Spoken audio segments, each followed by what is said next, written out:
Eh bien, bonjour à tous et bienvenue dans cette live session. On est ravis de vous accueillir pour finalement parler de quoi ce matin? Eh bien, des compétences au sein des services formation. Alors, quand on parle des services formation, c'est bien sûr assez large. Ça peut être des services en entreprise, ça peut être des écoles, ça peut être des CFA, ça peut être des organismes de formation. Bref, on va parler des compétences de tous les acteurs du monde de la formation. Et surtout, on va évoquer comment est-ce qu'on va pouvoir maintenir un bon niveau de compétences ou faire monter en compétences les différentes personnes qui sont liées au digital learning. Donc, je vais commencer juste par me présenter. Donc, moi, je suis Nathalie Touzé, directrice offre de formation à l'ISTF. Et Mathilde?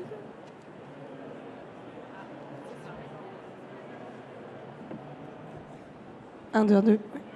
Bonjour à toutes et tous. Je devais co-animer avec Nathalie et comme vous pouvez l'entendre, c'est compliqué ce matin pour moi. Je crois que l'hiver, là, 2023-2024, est rude pour plein de gens. Juste pour me présenter, moi je suis Mathilde Distin, la directrice déléguée d'ISTF. Je vais présenter l'ISTF rapidement pour ceux qui ne nous connaîtraient pas et après je laisse Nathalie vous dérouler la presse et puis on pourra répondre toutes les deux à vos questions en fin d'atelier. L'ISTF, du coup, on est l'organisme de formation de référence pour la montée en compétences des acteurs de la formation. Donc les formateurs, mais pas que, les ingénieurs pédagogiques, les responsables formation, les Chief Learning Officers, comme on les appelle cette année. Voilà, et du coup, notre métier, c'est vraiment de vous accompagner, de vous former, de certifier vos compétences de plein de manières différentes. Donc n'hésitez pas à passer nous voir si ça vous intéresse. Je ne doute pas que vous aurez de quoi trouver votre bonheur dans notre catalogue, mais en tout cas, nous serons ravis d'échanger avec vous sur vos projets, comment vous faites le digital learning chez vous, etc. Nathalie, à toi. Allez, merci Mathilde. Alors effectivement, l'idée pour parler de compétences, ça va vraiment être un peu de commencer par quelques constats.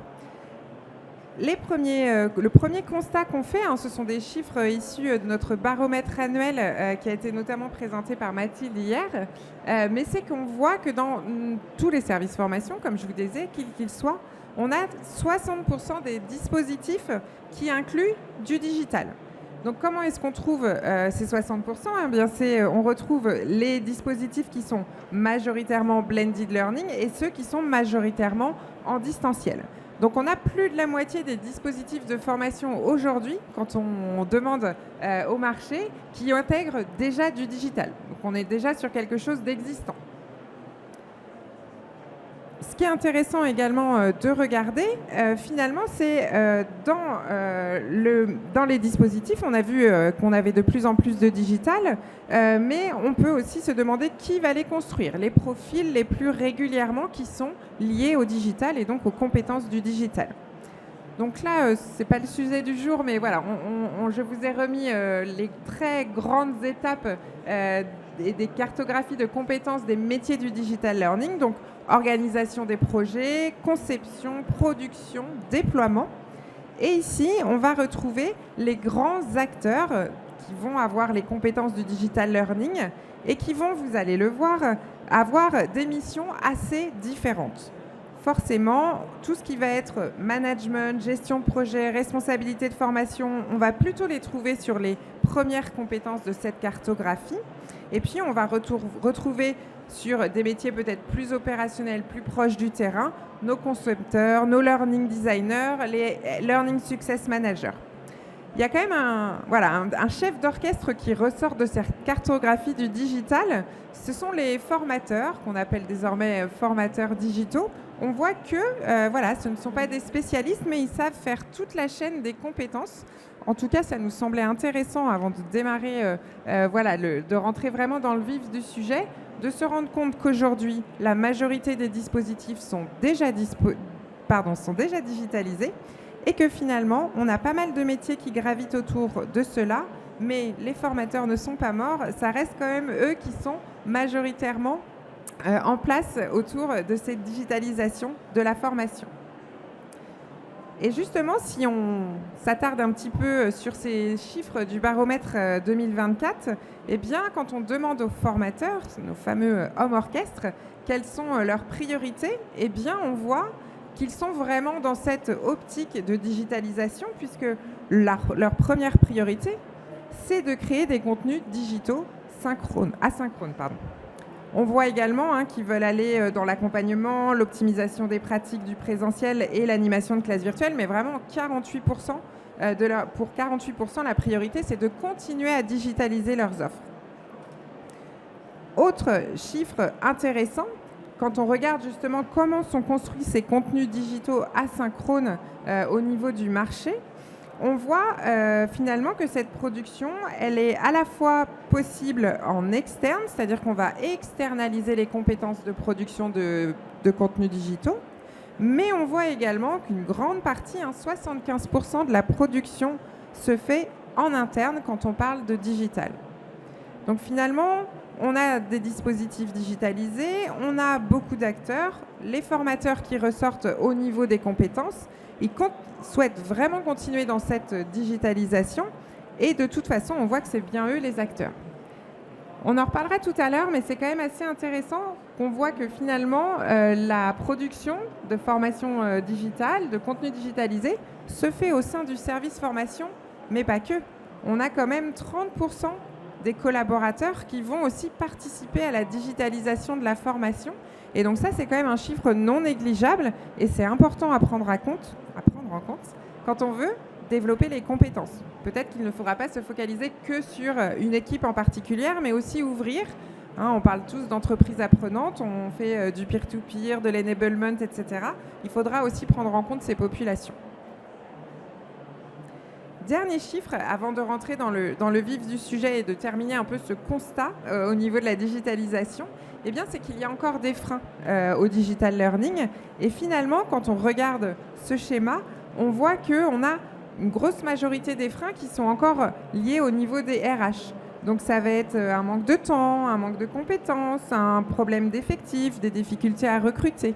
Donc finalement, quand on regarde vraiment ce constat, on est dans la digitalisation, on a des profils qui savent faire, mais on a encore des freins, donc on a encore du travail pour améliorer les compétences au sein des services formation et plus largement au sein des entreprises. Donc voilà pour ce constat. Ce qui est assez intéressant, ça fait quand même de nombreuses années qu'on est dans ce secteur, c'est qu'on entend parler depuis très longtemps de transformation digitale, que c'est des enjeux hyper importants, que tous les services formation doivent se digitaliser.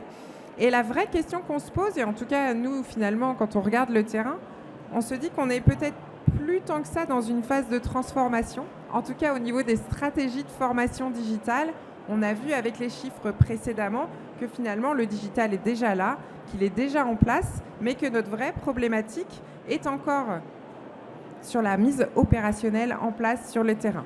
C'est assez rare aujourd'hui de discuter avec des directions de formation qui nous disent qu'ils ne sont pas déjà en train de digitaliser, au moins d'y réfléchir. Donc là, on est vraiment sur comment est-ce qu'on transforme finalement la réalité terrain et comment est-ce qu'on va bien les monter en compétences pour s'assurer que la stratégie soit bien concrètement mise en place sur le terrain sans trop de difficultés. Oups là, pardon. Donc justement, on a vu les constats avec les chiffres. On voit effectivement qu'on a un écart entre les stratégies, la digitalisation, où il faut avancer, etc. Et on voit qu'on a encore des difficultés sur ce terrain. Donc avant de répondre finalement comment est-ce qu'on peut combler cet écart, ça nous semblait intéressant quand même de se poser la question de mais pourquoi est-ce qu'on a cet écart entre les stratégies de digitalisation, les envies et concrètement sur le terrain, on est encore en manque de compétences. On a une première hypothèse, donc voilà, ça ne reste qu'une hypothèse, mais en tout cas, nous, c'est les constats qu'on peut faire sur les terrains. On a l'impression qu'on se rend compte qu'à partir du moment où on veut aller sur du digital, sur du distanciel, eh bien qu'on a finalement un niveau d'exigence hyper important quand il s'agit du digital. C'est-à-dire que quand on a des formateurs qui reviennent et qui nous disent « j'arrive pas, ils éteignent tous leur caméra en classe virtuelle, je comprends pas, je sais pas comment faire », finalement, quand on réfléchit au présentiel, ça arrive à tous les formateurs d'avoir des apprenants un peu endormis et finalement, les formateurs presque n'en parlent même pas, ça fait partie de leur quotidien. Donc on se pose vraiment cette question de se dire, est-ce que finalement, quand un formateur produit un PowerPoint pour le présentiel, on ne le regarde pas forcément. Par contre, le module e-learning, on va le regarder, le faire modifier, etc. Donc c'est une première hypothèse de se dire, effectivement, on a un gap parce que peut-être qu'on a des exigences beaucoup plus élevées en termes de distanciel et de méthodologie. Et finalement, tout ce qui se passe en salle présentielle de formation reste aussi un peu dans la salle. Tout ce qui se passe dans une salle de formation ne doit pas sortir. C'est des phrases qu'on peut entendre des formateurs. Donc voilà, c'est vraiment cette première hypothèse. La deuxième hypothèse, eh bien, c'est que tout de même, on l'a aperçu tout à l'heure, mais faire du digital, ce n'est pas tout à fait les mêmes méthodologies que faire du présentiel. Donc je ne sais pas si c'est des phrases que vous avez déjà entendues, mais c'est un petit florilège que nous, des phrases qu'on peut entendre dans les services formation, où on va peut-être se rendre compte de la difficulté du distanciel par rapport au présentiel. Voilà, donc en plus c'est très anglicisé, c'est un petit peu fait exprès, je tire le trait, mais voilà, on se pose la question si on switch entre une méthode ADI et DAT pour le workflow de validation. On va se demander si on est plutôt scénario storyboard, scénaboard, scénario abstrait. C'est vrai que ça, c'est des choses qu'on entend assez rarement en présentiel. Donc voilà, je vous vois sourire, j'ai l'impression que certains d'entre vous connaissent déjà un petit peu ces phrases. Mais en fait, elles sont représentatives de toutes les compétences dont on a besoin pour faire du digital. Donc là, la dernière version de Genialine, voilà, il y a plein de nouvelles fonctionnalités. Il faut être au courant, il faut savoir ce qui se passe pour être voilà, au goût du jour. On a aussi nos formateurs qui nous expliquent désormais qu'ils vont tous être remplacés par le chat GPT. On a des problématiques d'animation. Et on a même voilà, des petits florilèges. Alors ça, c'est une phrase assez incroyable. Quand on n'est pas du milieu, on ne comprend rien. Mais voilà, on se rend compte finalement que notre deuxième hypothèse de pourquoi ce gap, c'est que concrètement, ça demande un éventail de compétences beaucoup plus large que celui de, on va dire, le formateur présentiel qui a l'habitude, etc. Donc c'est pour ça aussi qu'on a ce gap. Maintenant, l'idée, c'est essayer quand même de trouver des solutions. C'est-à-dire qu'on a ce constat, les stratégies formation sont digitalisées, on a des formateurs qui ont envie et des stratégies qui vont toujours dans le plus de digital. On a un gap. On se rend compte qu'on a des compétences complexes à atteindre en termes de digitalisation. Donc concrètement, comment est-ce qu'on fait pour avancer vers des compétences mieux gérées, plus partagées au niveau des équipes ? Donc, ça va peut-être vous faire rire, parce que comme vous avez vu la présentation de Mathilde, nous sommes un organisme de formation, donc forcément, mon premier conseil, ça va être de miser sur la formation. Mais, blague à part, on va vraiment aller sur une formation qui ne vont plus être des formations ponctuelles sur un outil, sur une compétence. Je pense que vous le remarquez quand on regarde tous autour de nous, notre domaine n'arrête pas d'évoluer, évolue très vite. Et donc, on va vraiment aller sur de la formation en continu. C'est vraiment un premier conseil et on voit dans les entreprises qui mettent en place ces formations régulières sur différentes typologies, une vraie montée en compétences durables de leurs équipes de formation. On est vraiment sur de la formation permanente. Il ne faut pas se dire « je forme tout le monde ». 15 jours en janvier 2024 et après je suis bon jusqu'en 2026. Non, pendant ces 2 ans, il va passer plein de choses. Il faut que chacun puisse mettre en place concrètement, opérationnellement ce qu'il a appris et du coup qu'il puisse continuer à travailler, échanger et se former vraiment régulièrement. Donc ça peut paraître un conseil un peu basique, mais quand on regarde ce qui se passe aujourd'hui, c'est quand même assez rare de voir une vraie formation continue, des vrais échanges réguliers entre les équipes. Donc c'est pour ça que ça nous semblait intéressant quand même de vous le rappeler. Deuxième conseil, ça va vraiment être de travailler une formation pour tous. On l'a vu tout à l'heure, on a beaucoup de métiers dans le digital learning et en plus, on a vu qu'il y avait beaucoup de profils qui n'étaient pas issus des services formation au sens large, qui travaillaient sur la digitalisation. Donc c'est pour ça qu'on va vraiment conseiller des formations pour tous et d'essayer d'éviter de spécialiser trop vos profils au sein de vos structures.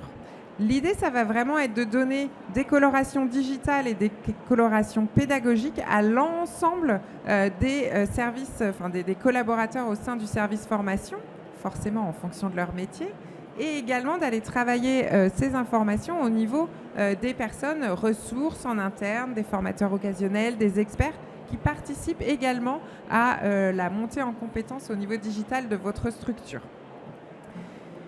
Donc finalement, les formations pour tous, c'est vraiment forcément au niveau du service formation, Également pour piloter tout ce qu'on appelle l'enablement, donc toute la formation qui va pouvoir se faire au jour le jour par les collaborateurs entre eux, pour accéder, essayer en tout cas de tendre vers une entreprise apprenante. C'est vraiment important d'avoir ces informations en tête. Donc ça, c'est le deuxième conseil. Si on regarde d'un peu plus proche, on va également avoir la possibilité forcément d'aller recruter de nouveaux profils. Donc, je ne sais pas si vous avez déjà essayé d'aller recruter des profils qui maîtrisent à la fois la pédagogie, l'ingénierie pédagogique, le digital, les compétences de déploiement de plateformes. Donc, si vous avez trouvé, vous avez beaucoup de chance. Généralement, les rares personnes qui savent faire l'ensemble des 4 phases sont très rares à trouver, très chères et généralement déjà en poste. Donc après, c'est tout à fait envisageable tout de même d'aller recruter ce type de profil, mais bon courage. Donc après, le recrutement, eh bien, on peut le voir aussi de manière un petit peu différente et de viser, et de miser plutôt, sur des recrutements de profils internes ou externes qui vont avoir une partie de ces compétences et sur lesquelles on va pouvoir les faire monter sur la partie qui leur manque. Et finalement, ça va permettre d'englober en fait ces nouveaux profils, ces nouveaux recrutements à la montée de formation continue de toute l'équipe de formation. Donc finalement, ces recrutements de nouveaux profils, on va vraiment pouvoir aller chercher soit des personnes qui vont maîtriser les outils digitaux, soit des personnes qui vont maîtriser la pédagogie. Et sachez qu'il y a une alternative qui peut être aussi assez intéressante sur le recrutement, eh bien c'est l'alternance. C'est d'aller chercher des profils qui sont formés soit aux deux, parce qu'on a des masters qui existent sur ces thématiques-là, et de pouvoir les faire monter, les façonner un peu aussi à votre image. Mais il y a de plus en plus, nous je sais qu'on a ce dispositif au sein de l'ISTF, où on va pouvoir aller chercher des personnes très digitalisées ou très pédagogues et qu'on va pouvoir intégrer dans les entreprises et qui vont monter au fur et à mesure en compétences. Ça permet potentiellement de les recruter après en plus, ce qui vous permet, vous, de gagner du temps à ce niveau-là. Et puis le dernier conseil, comme le temps avance vite, ça va être vraiment de mixer les compétences. Finalement, on en a parlé déjà, mais c'est un peu d'éviter les écueils et les risques qu'on peut voir chez certains de nos clients où finalement on se dit non mais en fait, moi j'ai une équipe hyper digitalisée, mais ils ne sont pas très pédagogues. Du coup, je vais recruter un pédagogue qui va tous me les embarquer. Voilà, sur le papier, c'est une super bonne idée. Très concrètement, ça marche assez rarement. Généralement, on voit des sortes de scissions après se créer au sein des équipes et presque même parfois des manques de communication avec des silos d'un côté, avec les pédagogues entre eux, les digitaux entre eux. Finalement, c'est un peu une fausse bonne idée. Donc vraiment, encore une fois, cette formation pour tous qui va permettre à tous de monter en compétences, c'est vraiment ce qui marche concrètement chez nos clients par rapport à voilà, il y a quelques années, on pouvait se dire on va recruter un Digital Learning Manager, il va tout gérer. Très sincèrement, on vise vraiment la formation pour tous sur les outils digitaux et la pédagogie. Donc voilà ces conseils rapides en 20 minutes entre le constat de notre marché aujourd'hui, en tout cas en termes de compétences. Voilà, n'oubliez pas vos formateurs, c'est vraiment des personnes sur lesquelles vous pouvez vous appuyer, qu'on a tendance parfois à mettre un peu de côté quand il s'agit de digitaliser, mais c'est finalement les profils qui ont déjà plein de compétences qu'on va pouvoir plus facilement monter sur la charte complète du digital learning. Donc j'affiche ici notre petite synthèse dont on a parlé juste avant.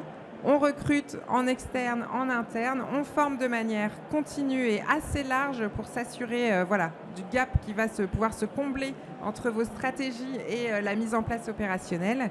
Et voilà, on peut mixer les deux en travaillant aussi sur des profils d'alternance. Il va nous rester 1 ou 2 minutes pour les questions. Donc surtout, n'hésitez pas, on a des micros qui fonctionnent si vous avez des questions.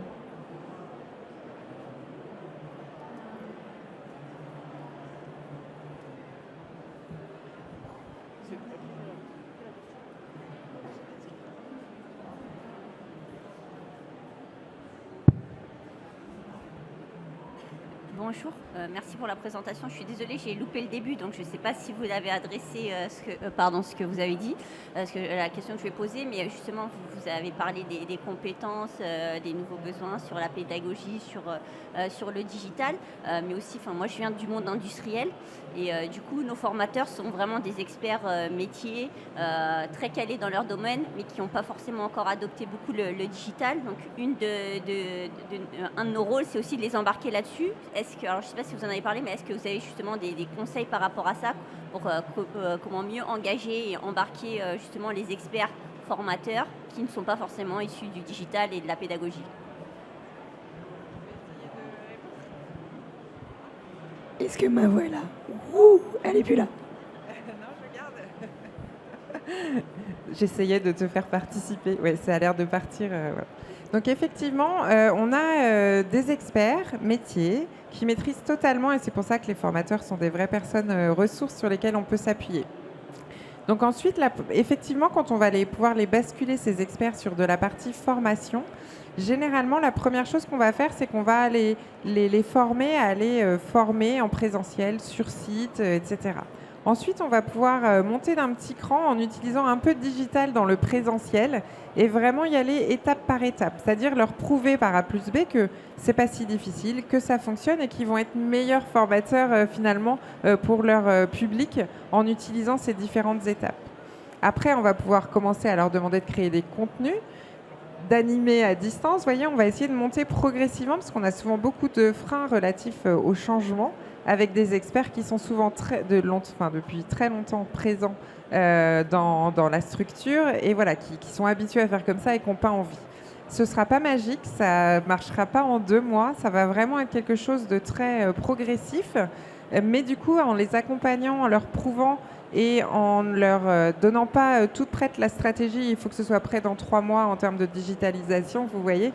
Donc c'est vraiment aller crescendo, partir de ce qu'ils savent faire et intégrer au fur et à mesure du digital un peu partout pour les rassurer, leur rendre compte qu'ils savent faire. Et au bout d'un moment, il y en a même qui vont être précurseurs et qui auront envie d'aller chercher des choses. Je ne sais pas si c'est déjà ce que vous avez mis un peu en place. Ouais. Et Merci, c'est ce qu'on est en train de mettre en place. Et puis après, c'est vrai qu'il y a souvent des ambassadeurs, des gens qui sont plutôt des adopteurs et qui embarquent. Exactement. Et justement, comme vous avez fait un rapport sur le marché, je ne sais pas si vous avez des témoignages ou des choses comme ça qu'on peut aussi montrer à nos collaborateurs, à nos formateurs pour voir que ce n'est pas que chez nous, c'est aussi plus global et pour les inciter davantage. Effectivement, après on pourra en discuter, mais on accompagne déjà des industriels, etc. en place, donc après ça peut tout à fait se créer, mais c'est vraiment pas un long fleuve tranquille et il faut prendre son mal en patience et aller aussi à leur rythme en leur prouvant que ça fonctionne. Je vous remercie. Et je vous en prie. Du coup, la lumière rouge est allumée. N'hésitez pas au stand de L54 si vous avez des questions, on sera ravis d'y répondre. Très bon salon à tous. Merci.